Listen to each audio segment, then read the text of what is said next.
जाट कभी भी इस पाकिस्तानी पार्टी को वोट नहीं देगा। ये तो इमरान खान के चेले हैं, टुकड़े टुकड़े गैंग, बोला टुकड़े टुकड़े गैंग। एक बात तो बता दो, इस योगेश्वर में कमी क्या थी? जाते बात कुछ नहीं बचा, जाते बात। आप मत बोलो बिल्कुल। आप जब बोलो नहीं, जब बोलो जब मैं मेरा खत्म हो ले, आप बीच में बिचलाओ, कोई बात थोड़ी। No no no, don't disturb. एक बात मैं सुनो, बोलो रे खट्टर, बोला क्या होता है खट्टर पट्टर? भालू आ गया। What is the difference between Nathu Singh and Prem Singh? क्या फर्क हुआ? सारे भाई ने राम राम भाई, मैं हूं तारा देसी पत्रकार धर्मो। और भाई इस टाइम अगर बात करा तो सब पहले तो भाई सारे देशवासियों ने हरियाणा दिवस की बहुत बहुत शुभकामनाएं। और हमारे गेला भाई दादा गौतम मौजूद हैं, हमारे दर्शकों ने राम राम कर दो जी। राम राम जी, आपके दर्शकों को भी राम राम और सबको राम राम। बिल्कुल। और डायलॉग के लिए भाई, डायलॉग बाजी के लिए काफी फेमस चेहरा हरियाणा की राजनीति का वो चेहरा है जिसने लोग सुनना चाहे हैं और देखना चाहे हैं। और अलका बड़ौदा की धूम धड़ाके की अगर मैं बात करूं तो भाई फिलहाल जिस तरह अगर चुनाव प्रचार की अगर बात करें तो आज ठीक 5 बजे चुनाव प्रचार बंद हो जाएगा। यानी कि जो रैली, जलसे, जुलूस या जनसभा का जो दौर है वो आज की डेट में 5 बजे जो है, ठीक 5 बजे।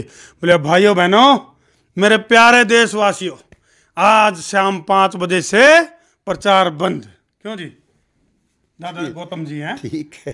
तो नहीं बताओ जी, खूब घूमे हो आप हल्के में, क्या लग गया आपने? मतलब जो है ना ओवरऑल जो सारा अगर 54 गामा की अगर मैं बात करूं तो क्या लगा है ना भाई आपका अपनी प्रतिक्रिया? हल्के में मुझे योगेश्वर की जीत में थोड़ा सा भी शक नहीं है। योगेश्वर की जीत निश्चित है। उसके कुछ कारण हैं जी। एक तो सबसे बड़ा कारण तो ये है कि जितने भी उम्मीदवार हैं उन सब में सबसे बेहतरीन उम्मीदवार है। क्योंकि एक तो ये सारे दुनिया के पहलवानों को हरा के और बहुत बड़ा नाम करके आया है, सारी दुनिया में देश का नाम रोशन कर दिया जी। हरियाणा का नाम रोशन कर दिया इसने, और भाई भैंसवाल का नाम रोशन कर दिया, अपने इलाके का नाम रोशन कर दिया, और बहुत बड़ा पद छोड़ के आया है। डीएसपी का पद छोड़ के आया, 10 साल के करके इसकी प्रमोशन ड्यू थी एसपी की। लेकिन विधायक जी, हर आदमी के अंदर एक क्वालिटी हुआ है, एक योग्यता हुआ है अलग अलग फील्ड की। पहलवान योगेश्वर दत्त की जब बात करें तो माटी और मैट के ऊपर तो उसने चित कर दिए दूसरे पहलवान, लेकिन यू जो दंगल है यू दूसरे ढाल का है, यू राजनीतिक दंगल है। तो इसमें जो राजनीतिक आंकड़े वरी कर रहे हैं भाई, जो देशी गणित है, राजनीतिक जो आंकड़े हैं वो किस ढंग से आपने लाग गए हैं? क्योंकि वो नहीं लाग रहे हैं, ये तो अपना प्रोग्राम है देशी अदालत, और अदालत सबूत मांगती है तो सबूत का आधार पर आपने बताओ आपके आंकड़े क्यों कर फिट बैठे हैं? देखिए, पिछले चुनाव में ये चुनाव हार गया था, उसके बाद ये फील्ड में ही रहा है। राजनीति को भी बहुत समझा है इसने और साल भर में बहुत काम करे हैं। दूसरी बात यह है कि समय इसके पक्ष में है।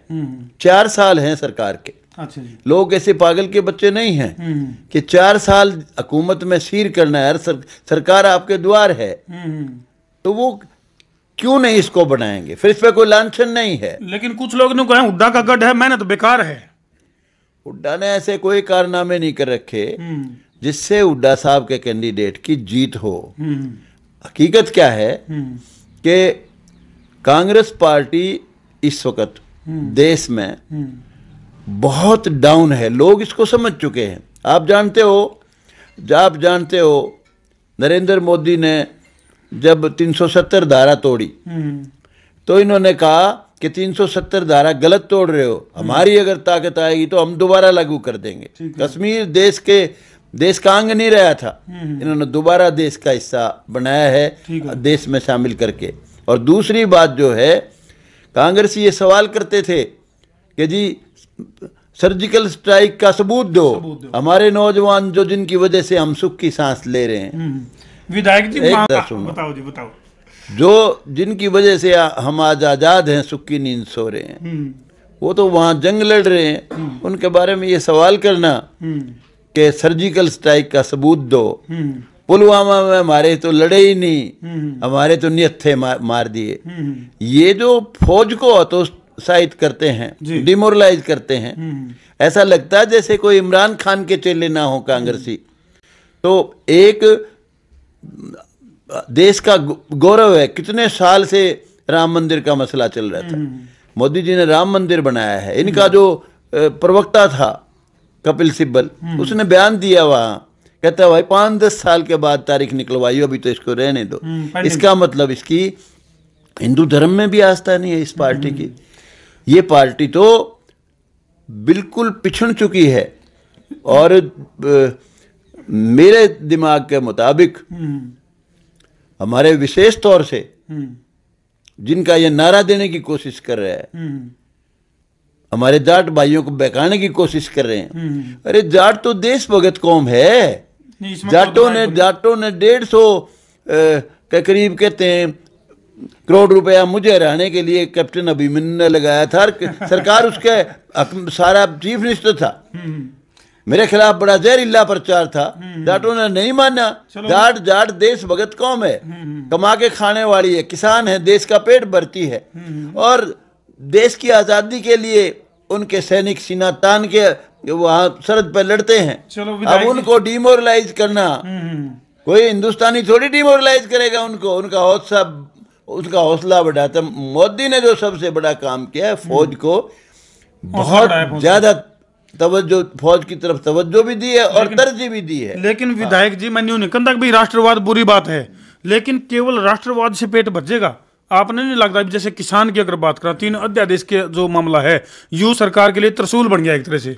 तो यू मतलब सरकार के लिए बहुत बड़ी हार का कारण नहीं बन सके। देखिए 3 अध्यादेशों के बारे में मनोहर लाल खट्टर इस देश के हरियाणा के इसके चीफ मिनिस्टर हैं, वो कह चुके अगर एमएसपी जिस दिन मैं लागू नहीं कर पाया उसी दिन इस्तीफा दे दूंगा, 1 मिनट के लिए भी नहीं रहूंगा। दूसरी बात, कोई योगेश्वर ने बनाए हैं ये 3 कानून, वो तो जो ही बन के जाएगा, सीना तान के अगर कहीं गलत कोई चीज होगी तो उसके खिलाफ लड़ेगा। लेकिन आज की डेट में तो किसान परेशान है। कोई बात नहीं, उसमें कहीं भी कोई योगेश्वर का कसूर नहीं है, उसका कोई कसूर नहीं है। फिर हम सारे कहते हैं, हम सब किसान हैं, हम भी खुद कहते हैं कि भाई कमी पेशी जो रह गई है कहीं जी, उसके लिए हम सारे किसानों के साथ खड़े हैं। वो भी किसानों के साथ खड़ा हुआ, किसान का बेटा है। चलो विधायक जी, आपकी जीत में सबसे बड़ी जो टांगड़ा हुआ है, सबसे ज्यादा अगर हुक्का में डिगड़े तोड़ा है तो वो है राजकुमार सैनी। देखिए 3 व्हीलर 3 पहिया वाला, देखिए राजकुमार सैनी बहुत अच्छा लड़का है। लड़का ही कहूंगा, मेरे से छोटा है उम्र में, वैसे तो 68 साल की उम्र है, बड़ा याराना लगता है। मेरे से थोड़ा सा छोटा है, उससे लाड भी बहुत करता हूँ। मैंने एक आध बार उसको सलाह भी देने की कोशिश की, इसमें कोई शक नहीं है। कांग्रेस पार्टी वाले रोजाना ये हिसाब लगाते हैं चौपालों पर बैठ के, कहीं और आपस में बैठ के, भाई राजकुमार सैनी अगर इतने वोट ले ले तो जीत में कोई रोड़ा नहीं है। लेकिन मुझे यूं बताओ, राजकुमार सैनी जिस जाति में पैदा हुआ है, वैसे तो हम सब की एक जाति है जी, हम सब एक पिता की संतान है, वो सैनी बरादरी है। सैनी बरादरी कमा के खाने वाली बहुत ही बढ़िया कौम है, सूरसेन की संतान है, ऐतिहासिक जाति है ये। अब यूं बताओ, वो क्या नहीं समझते कि राजकुमार सैनी कितना नुकसान कर चुका है? पिछले टाइम में इनके 2 एमएलए थे, एक वजीर था, एक एमपी थे राजकुमार सैनी, राज में पूरा सिर था। इसने ये अलबाज छेड़ के दोनों तो वो हरा लिए, सारे सैनी खड़े कर दिए। आदौर में एक भाई सैनी भाई बना है, बीएल सैनी, उसके खिलाफ भी कैंडिडेट खड़ा कर रखा है, तो बाल बाल बचा है वो। और सैनियों को ये पता नहीं है कि भाई ये कौन सा खेल खेल रहा है। एक तरफ तो कहता है SC-BC का हक ये बोला चंद लोग खा गए, उनमें हुड्डा साहब को भी ब्लेम देता है, चौटाला साहब को भी, सबको ब्लेम करता है, हक खा के मारा। अरे भले आदमी, तेरे खड़ा होने से फिर ब्राह्मणों को पाखंडी बताता है। जब ये गोहाना से लड़ा, इसको ब्राह्मणों ने भी वोट दिया था, बनियों ने भी, सब कौम ने वोट दिया था। जाटों को तो उस वक्त वो 35 वाले आंकड़े में नहीं लेता था कि भाई मैं इनकी वोट नहीं चाहिए। और जब ये MP बना, उस वक्त 35 बरादरी का नारा लगा हुआ था ना, MP बना उस वक्त तो जाटों ने भी इसका पूरा समर्थन करा। और जब ये शुरू में इसकी शुरुआत हुई है जीवन की, वो तो जाट से हुई है, तो ये बंसीलाल की टिकट पर बढ़ा और बाद में इसको वजीर बनाया जी। और यूं बताओ, इसका वोट लेने से, खड़ा होने से किसको लाभ है? जिन पर ये इल्जाम लगाता है कि भाई ये खा गए हमारा हक, इसका तो एक वोट भी उन्हें का फायदा कर है जो ये लेगा। तो सैनिक को पागल है क्या? उनको समझ नहीं है, या और लोग जो SC BC वाले उनको पता नहीं है इसके वोट कटने से किसको लाभ होता है। यानी गणित विज्ञान की बहुत सियाने लोग हैं। चलो विधायक जी, आपकी जिसका गिला सीधी टक्कर है, यानी कि बालू गिला टक्कर है, और बालू के बारे में न्यू को है कि भाई यू बालू चुनाव कौन लड़ रहा, यू दीपेंद्र हुड्डा और भूपेंद्र हुड्डा चुनाव लड़ रहे हैं। देखिए सीधी टक्कर नहीं है, बीच में एक और नौजवान खड़ा है जोगिंदर मलिक। चौटाला साहब कहते हैं हमारे परिवार ने ही यहाँ सब कुछ कर रखा है, और का किसी का, वो भी एक बहुत तगड़ा कैंडिडेट है, वो भी खड़ा है। लेकिन मैं कहता हूँ आप उस राज को कंपेयर करो, जो अपने हुड्डा साहब का राज, कांग्रेस का राज कह लो, और भाई अब का राज। उस समय क्या पोजीशन थी? नौजवान बच्चे पढ़ते नहीं थे, वो MLA के चक्कर काटते थे, चीफ मिनिस्टर के चक्कर काटते थे, दल्ले ढूंढते थे, जगह जगह नौकरी की दुकानें खुली हुई थी। तो आज कितना बदलाव आया है। आज तो कोचिंग सेंटरों में बच्चे भरे पड़े हैं, पढ़ते हैं बच्चे। हर माँ बाप यूँ कहता बेटा किसी MLA के पास 6 लाख घंटे को नहीं बात बनेगी, ये तो पढ़ने से बनेगी, पढ़ा करो। हुड्डा साहब ये थोड़ी तब्दीली। हुड्डा साहब से मेरे अच्छे ताल्लुक रहे हैं, आज भी बुरे नहीं हैं। लेकिन भाई देखो हकीकत तो हकीकत ही रहती है। हुड्डा साहब व्यवहार कुशल है। हुड्डा साहब पॉलिटिकल आदमी को उसको पॉलिटिक्स की समझ है, पॉलिटिकल आदमी को तरजीह देता है, उसकी इज्जत करता है, उसके काम करता है। मैं हुड्डा को कोई कोसता नहीं हूँ, कांग्रेस लेकिन राज जब मुकाबला करोगे कांग्रेस का और बीजेपी का, तो भाई बहुत ज्यादा फर्क है, थोड़ा फर्क नहीं है। विधायक जी अगर न्यू बताओ, आप अगर कांग्रेस का विधायक जीत जे हटता है, बालू जीत जे, तो इन 4 साल में आपने ऐसा नहीं लगता कि भी अपने हक की रूस की मांग करके हल्का का विकास करवा देगा? देखिए जो कांग्रेसी कहते हैं, हुड्डा साहब खुद कहते हैं कि भाई आप मुझे जिताओ, इस बालू को, मेरे को चाहिए वोट आपकी। उसके बाद यूं समझ लेना जिस तरह से मैम में सरकार पलटी थी, इस तरह से सरकार पलटी जाएगी। ठीक बात। मुझे एक बात बताओ, मैम का चुनाव सब जानते हैं, ओम प्रकाश चौटाला जी को चौधरी देवीलाल ने चीफ मिनिस्टर बना दिया था। उसने 6 महीने में MLA बनना था, कानून है। और वो मैम से जब चुनाव लड़ा तो मैम के लोगों ने विरोध किया। कोई खट्टर साहब इलेक्शन लड़ रहे क्या यहाँ? आप ज्यादा सवाल मत करो, मेरी सुनो ज्यादा, आप कम करो। कोई बात जब अटक जाए फिर पूछ लो कोई। तो उसने, खट्टर साहब तो चीफ मिनिस्टर है, वो तो नहीं लड़ रहे चुनाव, उनका उम्मीदवार लड़ रहे हैं। भगवान ना करे फर्ज क्या दुर्घटना घट गई, तो भाई सिलेक्शन हुड्डा नहीं हो रहा है, यो बालू आ गया। What is the difference between Nathu Singh and Prem Singh? क्या फर्क हुआ?